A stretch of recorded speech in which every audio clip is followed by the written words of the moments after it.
mga B, it's a hot day at kasama ko ngayon si Bebe Teron. Kami lang dalawa yung naiwan dito sa bahay dahil yung Bebe Labs ko ay nagtrabaho na at yung kapatid ko naman ay nag-school. So kami lang dalawa. Nandito kami ngayon sa labas dahil sobrang init talaga dito sa amin. At si Bebe Teron ay hindi natutulog dahil siya ay naiigangan. So yun to si Bebe Teron. Ooh. Ayan guys. 2 months na si Bebe Teron nung March 5. Ayan o. Oh.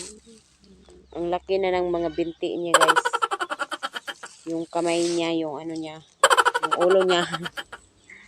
Hello, baby. Teron. Teron. Teron. Kailan na ka ni Mama, Teron? Hello, Teron.